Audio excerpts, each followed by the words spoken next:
아멘. 우리가 지금 지난 주일부터 신명기의 말씀을 들어갔습니다. 9월 마지막 주일까지 신명기의 말씀을 중요한 부분만 나누도록 하겠습니다.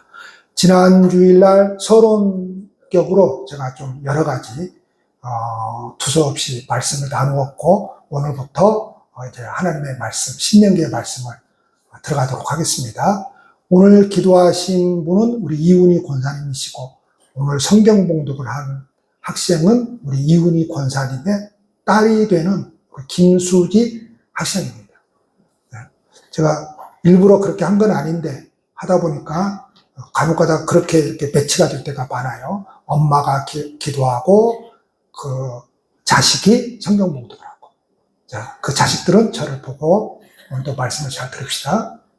자, 이 신명기의 말씀은 모세가 가데스 바네아에서 출애굽 2세대들에게 하신 말씀이라고 했습니다. 이 출애굽 2세대들을 제가 가만히 오늘 아침에 한번 생각을 해봤어요.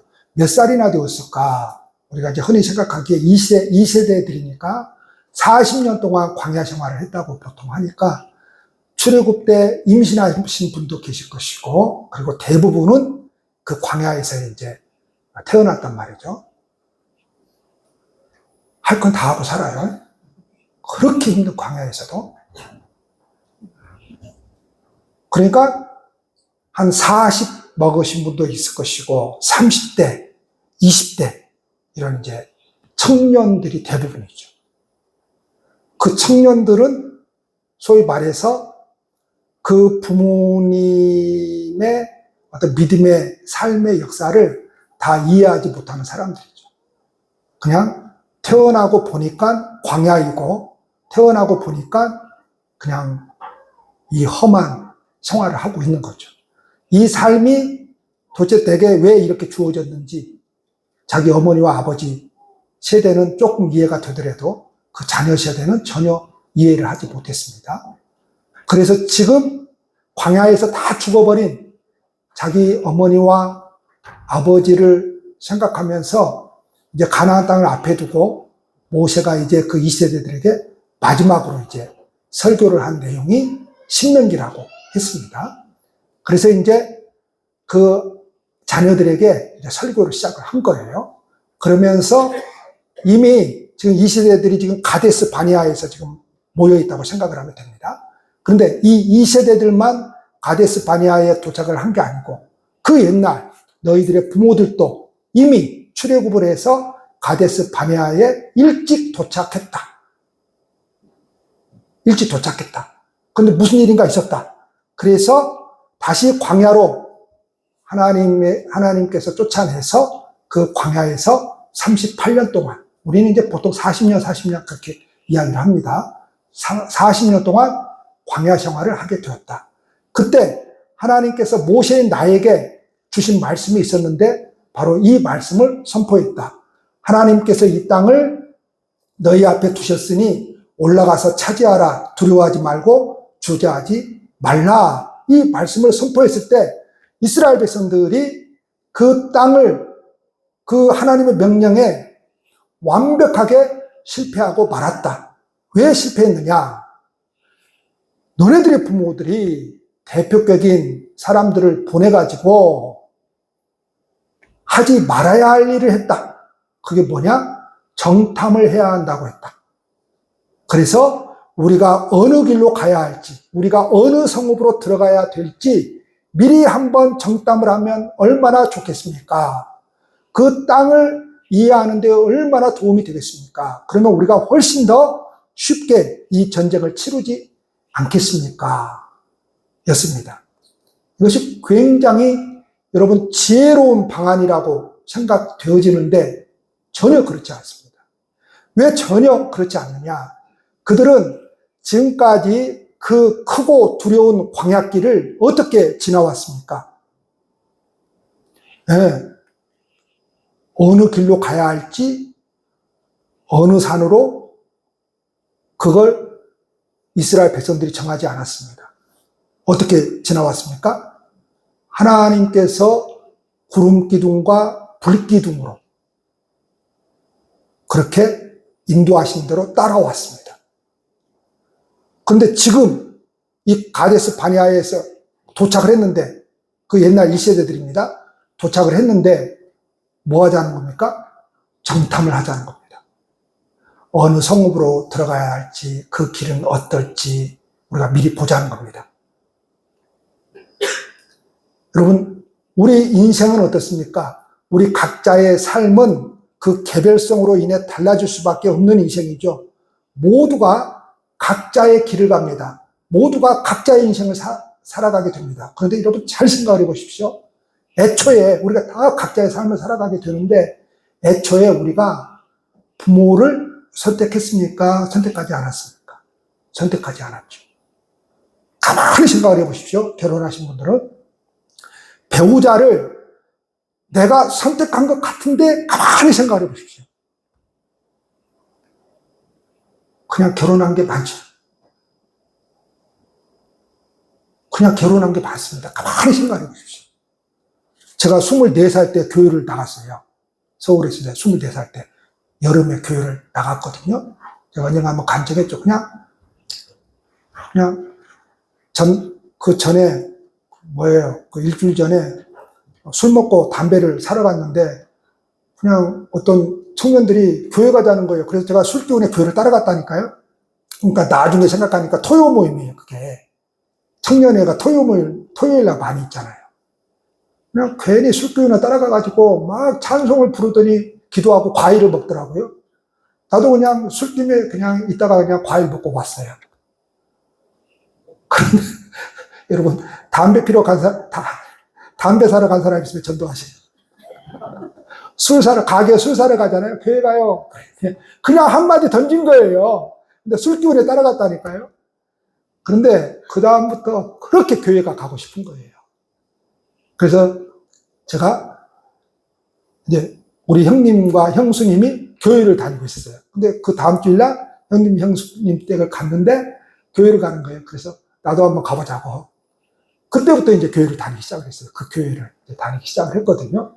다니기 시작했어요. 그런데 거기서 이제 제 아내를 만났거든요. 만났는데 결혼을 왜 했을까요? 제 생각은 그냥 나이도 이제 그때 제가 26인데 이제 이 정도 나이면 이 여자하고 결혼해야 되나 보다 하고 했어요. 다른 거 없어요. 제가 일부 예배 때도 그렇게 이야기를 했는데, 일부 예배, 우리 사모님이 일부 예배 드렸는데, 다른 생각이 없어요. 그냥, 솔직하게 말해서 지금까지 사귀어온 여자들이 많았는데, 그냥 교회 안 다녔으니까 사귀는 여자들이 많을 거 아니에요. 많았는데, 그 전에는 결혼해야 된다 이 생각을 한 번도 안 했어요. 근데 이제, 나이가 이 정도 되니까 이 정도에서 이 여자를 사귀면 결혼해야 된다 이 생각이 그냥 드는 거예요. 그래서 결혼했거든요. 아주 특별하게 무슨 내가 선택을 했다고 생각을 하는데 가만히 생각을 해보면 뭐에 홀린 거예요. 대부분 그래요. 그래서 결혼은 동태눈이 될 때 합니다. 그래서 나중에 이 비닐이 벗겨지고 나서 정신 차려보니까 이게 마음에 들어요, 안 들어요? 대부분은 안 들어요. 안 쳐다보고 이야기할게요. 대부분은 안 들어요. 대부분은 안 들어요. 비를 벗겨지고 보니까 대부분은 안 들어요. 대부분은. 그러니까 부모도 선택을 안 한 거고요. 가만히 여러분들이 혼자 집에서 생각을 해보세요. 그 남편한테 또 이렇게 이야기하면 안 돼요. 아내한테. 내가 잘못 선택한 것 같아. 우리 이혼해. 그러면 안 돼요. 제가 한번 이야기했어요. 우리 기독교계에 가정사에 가시는 그 목사님이 계셨고, 그 여성 사모님이 계셔요. 제가 이야기하면 아실 분들이에요. 아주 유명하신 분들이에요. 근데 이 두 분 다 이혼하고 두 분이 결혼했어요. 이유가 뭐냐? 하나님이 원래 결혼했던 하나님이 우리를 속된 말로 짝지어주지 않는 부부였다. 그래서 이혼하고 둘이 마음에 맞아서 둘이 다 이렇게 결혼했거든요. 자꾸 우리가 뭘 할 때 그냥 이혼하고 싶으면 하세요. 그냥. 거기다 하나님 끌어들이지 말고. 이 사람하고 못 살겠다 그러면 못 사는 거잖아요. 그래서 자꾸 하나님을 끌어들여요. 이거는요, 우리가 뭔가를 결정할 때 그 결정이 내가 아니라 어떤 정당성을 확보하기 위해서 하나님을 들먹이는 겁니다. 기독교인들 그거 조심해야 돼요. 뭔 이야기를 할 때 내가 지금 말하는 것이 정당하다라고 하는 그 정당성을 확보하기 위해서 누구를 들먹거려요? 하나님을 끌어들이는 거예요. 이렇게 하면 하나님이 좋아하지 않겠냐? 이렇게 하면 하나님이 영광 받지 않겠냐? 물론 그럴 수 있죠. 그러나 내가 생각하는 이 신앙, 내가 생각하는 것을 정당하다는 그 정당성을 확보하기 위해서 하나님을 끌어들이는 것은 우리가 조금 조심해야 돼요. 살다 보면 마음에 안 맞아서 헤어질 수도 있고 다시 시작할 수도 있고 그러는 것이지. 내가 목회를 하다가 힘들어서 어떤 이유로든지 못할 수도 있지. 여기다가 내가 못하는 이유를 그 하나님의 섭리로 끌어들여서 이야기를 하면 안 되죠. 자, 그래서 선택한 것 같은데 이게 선택이 아니에요. 여러분, 내 모습을 보세요. 내가 이렇게 태어나고 싶겠어요? 근데 태어나 보니까 이렇게 생긴 거예요. 민지는 그걸 굉장히 감사해야 돼. 태어나 보니까 이렇게 이쁘게 생겼잖아. 이거 내 책임이 아니에요. 그냥 태어나 보니까 이렇게 생긴 거지. 여러분, 내 성질도 한번 가만히 생각을 해보세요. 태어나 보니까 이런 성질인 거예요. 이런 성질. 이걸 어떻게 고칠 수가 없어요. 여기서 가만히 생각을 해보세요. 구원에 대해서. 이런 성질의 이거 고칠 수 없는 거예요. 이게 구원 받겠냐고. 이게 내가 가지고 있는 것들로서 구원을 받겠냐고요. 이거 안 고쳐진다니까요. 절대 안 고쳐져요. 그냥 태어날 때부터 내가 그냥 가지고 태어난 겁니다. 이건 그냥 내가 선택한 게 아니에요. 우리가 결혼해서 자식을 낳았죠. 자식을 내가 선택을 한 거예요? 안 한 거예요. 안 한 거예요. 가만히 생각해 보세요. 내가 선택한 게 아니라니까요. 우리가 기대하는 자식이 이런 자식인데 그런 자식이 아니라니까요. 다 선택한 게 아니에요. 여러분, 직장도 한번 생각을 해보세요. 직장도. 이런 직장 다니고 싶었어요? 여러분? 300만 원 주는 월급, 이런 직장 다니고 싶었어요? 이렇게 막 중노동하면서 그런 게 아니라 노동하는 사람들은 그냥 사무실에서 그냥 시원한 바람 쐬고 일하고 싶죠? 가만히 생각을 해보세요. 그냥 대부분은 그냥 뭔가에 그렇게 살아가는 거죠. 우리가 그것이 결혼이 되었든지 어떤 직업이 되었든지 어떤 굉장한 어떤 공동체가 되었든지 희망을 가지고 기대를 가지고 시작을 하는데, 결혼도 마찬가지죠. 희망을 가지고 기대를 가지고 시작을 하는데 얼마 못 가서 뭘 느낍니까? 환멸을 느끼잖아요. 그렇죠. 환멸을 안 느껴요? 결혼? 나만 잘못됐는가? 그냥 사는 거죠. 저는 처음에 26에 결혼을 하다 보니까 일찍 했잖아요. 일찍 하다 보니까 이게 막 압박감이, 제일 큰 압박감이 친구 못 만나는 거.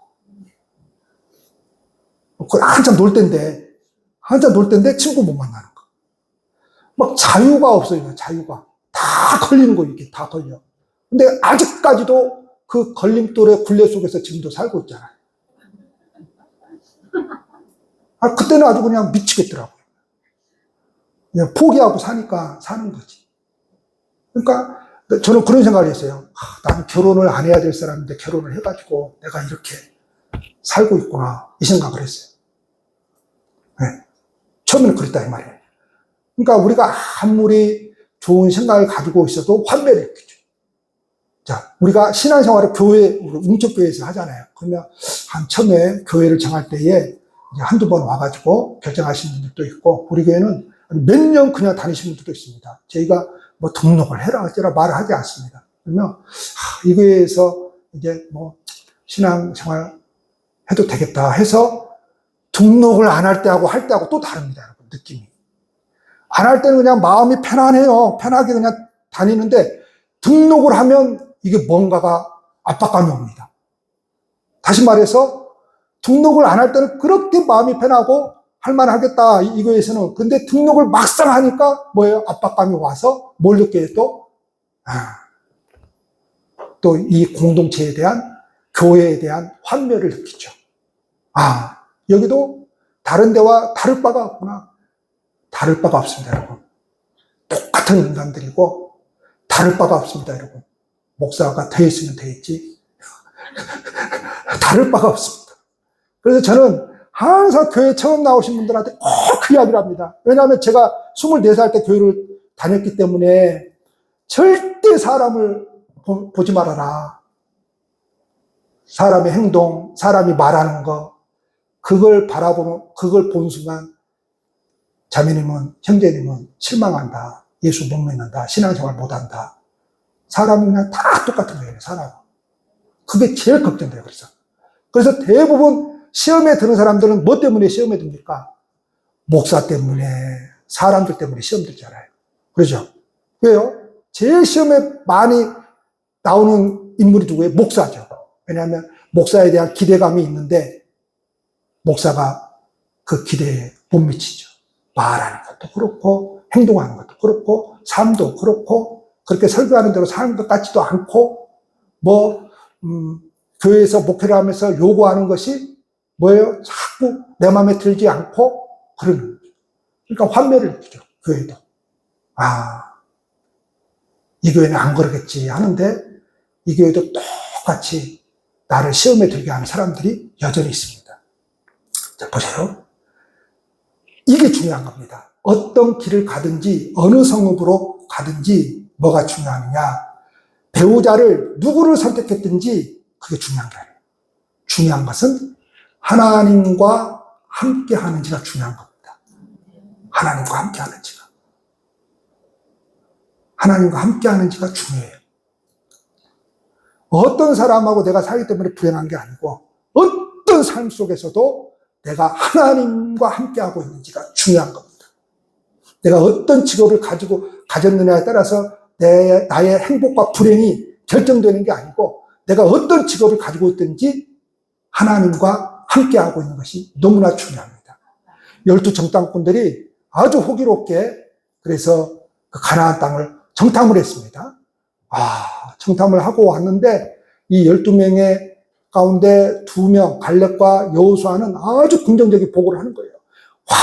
여러분 우리가 그 땅을 정탐하고 왔는데 막 포도송이가 막 이만합니다. 그 땅에 가면 잘 먹고 잘 살 수 있습니다. 성읍은 얼마나 아름답고 견고한지 우리가 그동안에 보지 못했던 그런 성읍입니다. 길도 잘라져 있고요. 그 땅에 가면 너무너무 좋습니다. 그 땅은요, 그 땅에 사는 사람들은요, 안악자손들인데 너무 멋진 사람들입니다. 키가 2m가 넘고요. 이스라엘 사람들 여러분 유대인들은 베두인들이에요. 키 조그마해요, 여러분. 진짜 작아요. 근데 그 사람들은 너무 멋집니다, 여러분. 우리 자매들은 그 땅에 들어가면 그 키 큰 남자들과 결혼해서 좋겠어요. 너무 좋아요. 너무너무 좋아요. 우리 들어갑시다. 하나님이 진짜 우리를 위해서 약속하신 땅 맞습니다. 그렇게 보고를 했어요. 근데 나머지 10명은 뭐예요? 그래요. 맞아요. 너무 좋습니다. 포도가요. 어마어마해요. 진짜 성도 좋고 키도 크고 정말 멋있는 사람들입니다. 그런데요. 우리하고는 안 맞아요. 이게 무슨 의식인지 아세요? 메뚜기 의식입니다. 메뚜기 의식. 여러분 그렇게 좋은 땅인데 우리하고는 안 맞다는 거예요. 그래가지고 성경 보면은 그 이스라엘 백성들이 다 자기 장막 텐트에 들어가서 뭐 했다는 거예요? 원망했다고 기록을 하고 있어요. 다 텐트에 들어가서 원망했다고. 그러면서 하는 소리가 뭐예요? 하나님이 우리를 이끌어낸 것은, 그리고 광야에서 죽이지 않는 것은 하나님이 여기까지 데리고 와서 우리를 여기서 죽이려고 한다. 이렇게 이야기를 하는 거예요. 그냥 어처구니 없는 이 사고방식을 가지고 있는 것이죠. 다시 말해서 하나님의 의도를 곡해를 해버린 것이죠. 우리가 예전에 성경 공부할 때 오해와 곡해에 대해서 제가 말씀을 드렸잖아요. 우리가 살아가면서 오해할 수 있어요. 그렇죠? 특별히 신앙생활 하시는 분들은 교회 안에서 더 많은 오해가 있습니다. 교회만큼 복잡한 곳이 없어요. 근데 오해는 풀 수 있어요. 어떻게 해요? 만나서 차 한잔 합시다. 그런데 꼭 안 마시는 사람이 있어. 목사가 식사 함께 합시다. 차 한잔 합시다 하면은 뭐예요? 좀 만나주세요. 근데 끝까지 안 만나는 사람이 있어요. 대부분의 보통 사람들은 만나줘요. 그래서 대화하다 보면 아, 그런 뜻이 아니었구나. 목사의 의도가 그렇게 말하는 것이 이해가 됩니다. 이해가 되고 오해가 풀립니다. 근데 곡해하는 사람들이 있어요. 곡해는 뭐예요? 아예 그냥 어떤 사람이 말을 하면 다 내 가슴 속에 이게 있어가지고 저 소리를 다 뭘로 해석을 해버려요? 곡해를 해버립니다. 삐뚤어지게 해석을 해버리는 거예요. 전부 다 삐뚤어지게 해석을 해버립니다. 삐뚤어지게. 자기 생각을 가지고 이래서 지금 저렇게 이야기를 할 거야. 전부 다 삐뚤어지게 생각을 해요. 삐뚤어지게. 이게 곡해입니다. 그러니까 지금 이스라엘 백성들이 하나님에 대해서 오해를 하고 있습니까? 곡해를 하고 있습니까? 곡해를 하고 있는 겁니다. 우리를 여기까지 와가지고 우리를 여기서 죽이려고 한다. 이게 메뚜기 의식입니다. 자, 우리 모두에게는 우리가 인생인지라 인생길을 살아가면서 두려운 것들이 있습니다. 두려운 것들이 있습니다. 하지만 여러분 잘 생각을 해보세요. 그렇게 보일 뿐이에요. 젊은 사람들, 학생들 잘 생각을 해봐야 돼. 앞에 두려운 것들이 있어. 근데 그렇게 보일 뿐이야. 그렇게 보일 뿐이야. 우리는 항상 신앙이라고 하는 것은 뭘 바라봐야 되는 거예요? 우리의 문제를 바라보는 것이 아니라 이 문제, 이 성벽 너머에 계신 우리 그 문제보다 크신 하나님을 바라보는 것이죠. 그리고 지금까지 나에게 베풀어 주신 은혜를 깊이 묵상해야 됩니다. 묵상해야 된다는 것은 뭐예요? 생각을 해야 된다 이거예요. 생각을 해야 된다 이거예요. 그래서 모세가 아주 강력하게 선포합니다. 하나님이 먼저 가셔서 싸운다. 하나님이 먼저 가셔서 싸운다. 그리고 광야에서 너희가 경험한 것처럼 하나님의 아들을 안듯이 너희를 안아서 여기까지 너희들을 이르게 하지 않았느냐. 우리가 해온 게 뭐가 있느냐. 그냥 따라만 왔지. 하나님이 다 준비해놓고 다 길을 열어주셨잖아. 하나님이 먼저 하신다니까. 이사야 선지자는 이 말씀을 더 생동감 있게 표현을 했습니다. 이스라엘 백성들을 하나님께서 얼마나 이렇게 품어 안으셨는지. 태어날 때부터 이게 기가 막힌 거예요, 여러분. 우리가 교회를 언제 왔다? 우리 이것만 생각하잖아요. 근데 그 이전을 한번 가만히 생각을 해보죠. 저는 꿈이 축구선수였습니다. 축구선수. 제가 운동을 너무 좋아했어요. 잘하기도 했고. 그래서 막 학교 다닐 때 배구 선수도 하고 육상선수도 하고 축구선수도 했어요. 막 축구하라고 그러면 막 미쳐버릴 것처럼 했어요. 그래서 축구선수가 꿈이었어요. 축구선수가. 그런데 왜 그 길을 막았는지, 왜 그걸 못하게 했는지, 그 전부터 한번 다 생각을 해보십시오. 그리고 지금 내가 이렇게 존재하고 있는 나를 한번 생각을 해보십시오. 거기에 다 하나님의 섭리가 있었다는 것을 믿지 않을 수가 없어요. 그래서 이사야 선지자가 뭐라고 표현하고 있습니까? 날 때부터 안고, 우리가 태어날 때부터 안고, 업고, 품고, 업으며 구하기를 백발이 노년이 되기까지 그렇게 했다. 누가 했다는 겁니까? 하나님께서 하셨다고 그럽니다. 그런데 이스라엘 백성들은 하나님이 자신들을 살려둔 이유가 우리를 미워해서 여기에서 죽이려고 한 거다. 이렇게 지금 하고 있는 겁니다. 이 고백이 어떤 고백인 줄 아세요? 바로 하나님과 신앙의 관계로 맺어진 이 관계를 파괴하는 고백입니다. 이게. 그러니까 이거는 어떤 문제인가 하면 믿음의 문제다 이 말이에요. 그러니까 우리가 살아가는 이 세상 가운데서 그것이 가정이 되었든 교회 공동체가 되었든 무슨 뭐 직업의 문제가 되었든 인간관계의 문제가 되었든 어떤 문제가 되었든지 간에 실은 그게 문제가 아니고 거기에는 반드시 뭐가 있다라는 거예요? 영적인 것이 있다라는 거예요. 바로 믿음의 문제라고 하는 거예요. 믿음의 문제. 그래서 32절 말씀 보면 이렇게 말씀합니다. 하나님은 이 일에 너희가 너희의 하나님 여호와를 믿지 아니하였도다. 그럽니다. 그러니까 지금 하나님이 이 문제를 지금 믿음의 문제로 지금 이야기를 하고 있는 겁니다. 그래서 우리가 그 뒤에 34절부터 46절까지 읽지 않았는데 너무 길어서 읽지 않았어요. 그래서 후속 조치가 내려집니다. 그 후속 조치가 뭐예요? 광야로 다시 가라입니다. 그런데 이스라엘 백성들이 이번에는 뭐라고 그래요? 우리가 들어가겠습니다. 그럽니다. 우리가 들어가서 싸우겠습니다. 그래요. 이게 2차 불순종이에요.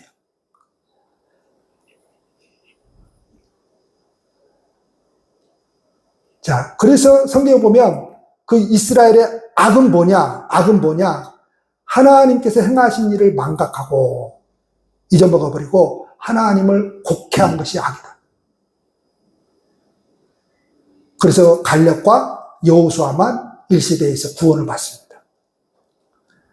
그래서 하나님은 이 둘을 제외한 그 나머지 사람들을 악한 세대라고 합니다. 악한 세대라고 하는 것은 그 사람이 악한 마음을 가지고 있고 그 사람이 뭔가를 어겼기 때문에 악한 사람이 아니에요, 여러분. 너나 나나 우리의 마음속이 뭐예요? 다 똑같지, 악하지요. 너나 나나 할 것 없이 우리가 뭐예요? 얼마나 무슨 착한 일을 하고 선한 일을 하고 그러고 삽니까? 나만을 위해서 살고 있는 거죠. 너나 나나 할 것 없이. 다 똑같은 거죠. 별반 다를 게 없어요. 근데 하나님이 그들을 악하다고 규정한 것은 뭐예요? 바로 지금까지 이끌어온 하나님의 은혜를 잊어먹어버린 거예요. 우리 이걸 기억해야 돼요. 지금 내가 이 자리에까지 있기까지, 지금 내가 이 자리에서 하나님을 섬기고 있는 지난 과거의 시간들 다 누구의 은혜로 지금 여기에 있다는 거예요? 하나님의 은혜로 여기에 있다는 거죠. 이거를 망각하는 순간 내가 뭐가 되어버려요? 하나님께 불순종하는 악한 자가 되어버린 겁니다. 악한 자가 되어버려요. 마음이 착하기, 저 사람은 마음이 착하기 때문에 그런 게 아니에요, 여러분. 그런 게 아니에요. 그래서 광야로 되돌아가라. 그래서 금방 온 거예요, 1세대들. 그 가나안 땅 적경지 가데스 바네아에. 근데 다시 돌아가라 해서 38년 동안 광야에서 방황하게 됩니다. 그리고 선악을 분별하지, 즉 옳고 그름을 분별하지 못하는 그 젊은 세대들만 이제 그 땅을 주시겠다고 합니다. 그러자 이제 그들이 따르겠다고 그러는 거예요. 이제 아니 돌아가라니까. 그러니까 이제 우리가 들어갈 수 있다는 거예요. 그래서 하나님께서 그들 중에 하나님이 계시지 아니하니 대적에게 패할 것이라 분명히 선포했잖아요. 그런데 아니라고요. 우리는 믿음이 있다는 거예요. 우리는 하나님에 대한 믿음이 있으니까 우리가 들어가겠다는 거예요. 들어가서 어떻게 됐어요? 패했죠.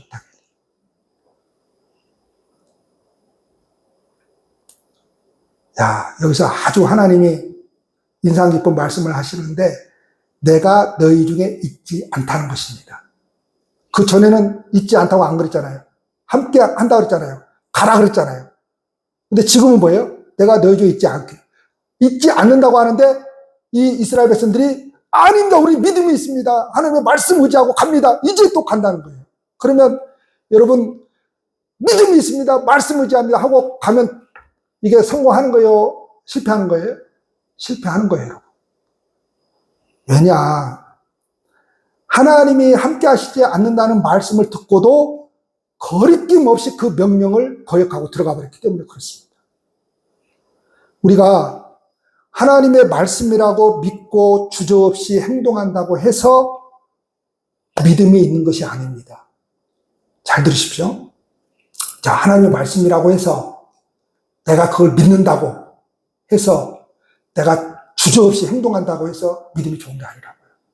뱀을 집으며 하니까 그 독사를 갖다 집으면 그런다고 믿음이 좋은 게 아니라고요.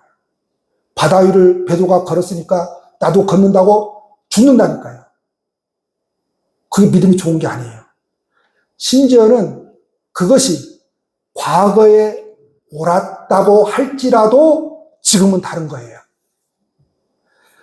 약속의 땅일 때에는 들어가지 못하겠다고 하더니 금단의 땅, 다시 말해서 이제 들어가면 안 돼 하니까 들어가겠다고 하는 그들의 모습이 바로 인간인 내 모습을 지금 들추어내고 있는 거예요.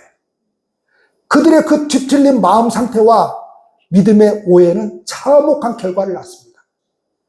첫 번째 들어갔으면 승리할 것인데 또 두 번째 그 말씀을 거역하고 들어가서 믿음이라고 곡해를 해서 들어가서 뭘 합니까? 패배를 하죠. 약속의 땅에서 웃고 있어야 될 그 사람들이 뭐 하고 있는 거예요?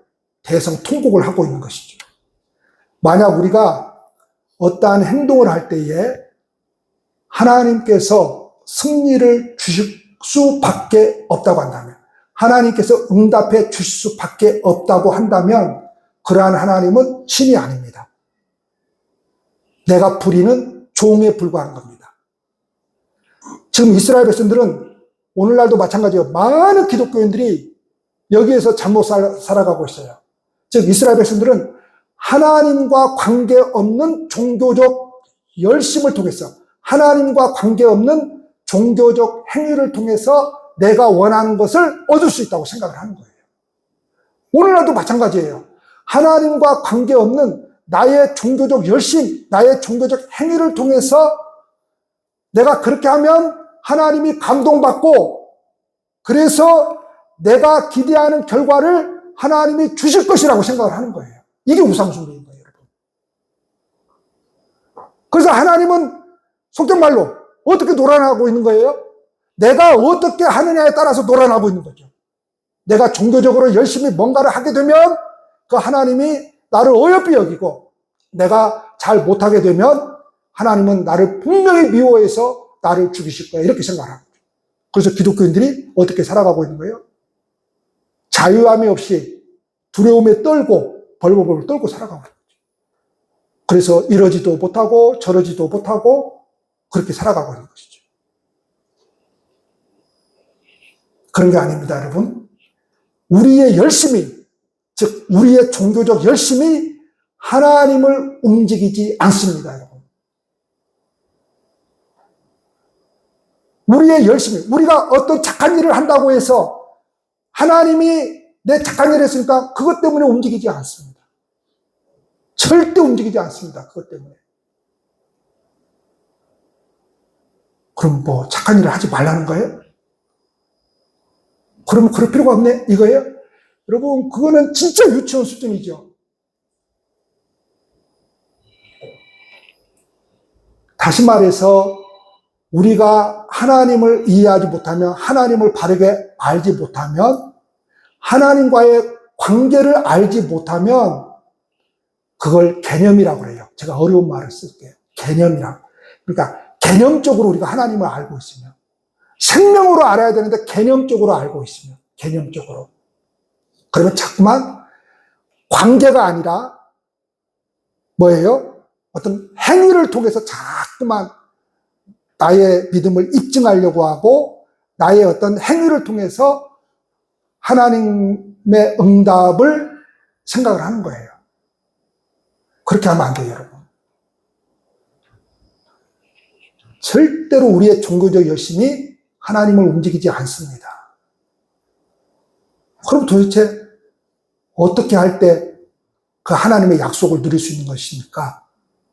순종할 때입니다. 순종이라고 하는 것하고 뭔가를 지킨다 하고는 다른 겁니다, 여러분. 뭐 규칙을 지킨다, 이게 아니에요. 순종하는 거예요, 순종.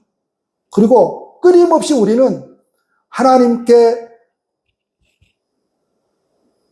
나와 함께 하심을 의지해야 합니다. 의지하지 않기 때문에 그런 거거든요. 의지해야 돼요. 그러면 하나님의 말씀의 약속을 내가 여기서 누리는 거예요. 여기서. 천국이 어디 있다고 그래요? 너희 안에, 내 안에 있는 거예요. 여기서 누리는 거예요. 천국은 죽어서 저기 가는 거 아니에요. 여기서 누리는 거예요. 여기서. 예수를 통해서 여기서 누리는 거예요. 여기서 누리는 거예요. 그래서 우리가 끊임없이 신앙생활을 통해서, 신앙생활이나 교회에 출석하는 게 아니에요, 여러분. 그렇다고 교회 출석하지 말라는 거예요? 그게 아니에요. 교회를 통해서 우리가 하나님을 배워서 우리에게서 만들어져야 되는 것이 뭐냐? 바로 눈을 들어서 하나님을 끊임없이 바라보는 거예요. 교회만 나와서 1시간 예배 드렸다. 그것이 뭐예요? 내가 할 것을 다 했다가 아니고 끊임없이 하나님을 바라보는 거예요. 그리고 지금까지 하나님께서 내게 베풀어 주신 그 자비를 돌아본다면 우리는 믿음의 한 걸음을 더 내디딜 수 있어요. 근데 지금 이스라엘 백성들이 그 믿음의 한 걸음을 더 내딛지 못한 것은 왜 그러는 거예요? 순종하지 않았기 때문이고, 그 다음에 뭐예요? 지금까지 광야 생활 하나님께서 어떻게 인도했는지를 생각하지 않았기 때문에 그렇죠. 그러니까 여기에서 지금 엉뚱한 발상이 나오는 거예요. 정탐해야 된다. 우리가 어디 길로 가야 될지, 어떤 길로 가야 될지 다 알아놓으면 좋잖아. 그럴 필요가 없어요. 인생도 마찬가지예요. 우리가 살아가고 있잖아요. 들어온 일들이 많잖아요. 이렇게 되면 어떻게 될까? 저렇게 되면 어떻게 될까? 아니에요. 그저 하나님께서 인도하시는 대로 가는 거예요. 예수 믿으면 편안하다고 하는 것이 왜 그러는 거예요? 그냥 예수 믿기만 하면 편안하다는 것이. 그분을 의지하는 거예요. 그분이 절대 나를 버리지 않는다는 것을 의지하는 거예요. 그분이 나를 업고 안고 뛰고 그분을 의지하는 거예요. 절대로 나로 망하지 않게 하시는 하나님을 의지하는 거예요. 절대로 그분은 나를 바다에다 내던지시는, 잘못된 길로 갔다고 해서 내던지시는 그런 하나님이 아니라고 하는 것을 의지하는 거예요. 의지하는 거예요. 우리 자본주의 사회에서 돈 믿고 살아가는 게 아니에요. 우리는 그걸 믿고 살아가는 것이 아니에요. 그렇죠. 어떤 삶을 살든지 하나님의 인도하심을 믿고 살아가는 겁니다. 그래서 이 한 주간 우리를 사랑하사 육체를 입으시고 이 땅에 오신 예수 그리스도를 의지하여 그 새로운 땅, 그 믿음의 땅을 차지하는 저와 여러분들이 되시길 축복합니다. 기도하시겠습니다.